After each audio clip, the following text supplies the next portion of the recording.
चलिए अध्याय 10 वृत्त कक्षा 10 का है गणित बिहार बोर्ड का।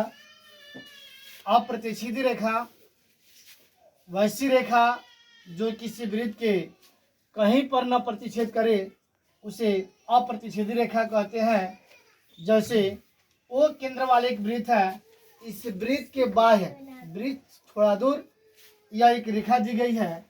इस रेखा का नाम यदि हम ए और बी रख देते हैं तो यह वृत्त के किसी भी भाग पर या कहीं पर ये प्रतिच्छेद नहीं करती है, इसलिए इसे हम लोग इस रेखा को अप्रतिच्छेदी रेखा कहते हैं।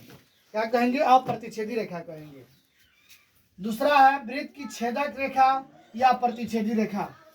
वैसी रेखा जो किसी वृत्त के दो भिन्न भिन्न बिंदुओं पर प्रतिच्छेद करती है उसे छेदक रेखा या प्रतिच्छेदी रेखा कहते हैं। ओ केंद्र वाले वृत्त में एक रेखा ऐसी है जो वृत्त के आर पार करके काट के निकल जाती है। तो जहां पर पहली बार जो जहां काटती है इसको हम लोग ए बिंदु कहेंगे और दूसरी बार जहां काटेगी उसको बी बिंदु कहेंगे। और वृत्त के दो भाग पर दो बिंदु पर प्रतिच्छेद कर देती है, एक है ए और दूसरा है बी। इसलिए इस रेखा को ए बी को हम लोग प्रतिच्छेदी रेखा कहेंगे या वृत्त के छेदक रेखा कहेंगे, क्योंकि ये वृत्त को दो बिंदुओं पर काटती हुई आगे निकल जाती है। इसलिए इसे हम लोग वृत्त की छेदक रेखा या प्रतिच्छेदी रेखा कहेंगे। स्पर्श, स्पर्श का मतलब होता है छूना।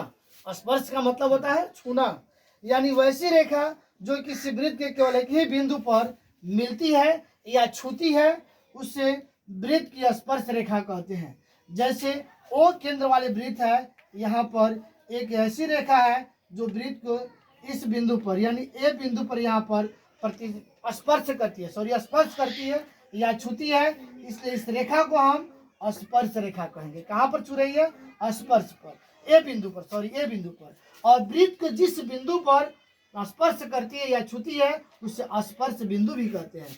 उसी का यहाँ पर परिभाषा दिया गया है। स्पर्श बिंदु वैसी रेखा जो किसी वृत्त के जिस बिंदु पर स्पर्श करती है, यानी स्पर्श यहाँ पर कर रही है, स्पर्श करती है, उसे स्पर्श बिंदु कहते हैं। जैसे ओ केंद्र वाली एक वृत्त है, यहाँ पर स्पर्श कर रही है, ए बिंदु पर स्पर्श कर देती है, इसलिए इस बिंदु को यानी ए बिंदु को हम लोग स्पर्श बिंदु कहते हैं।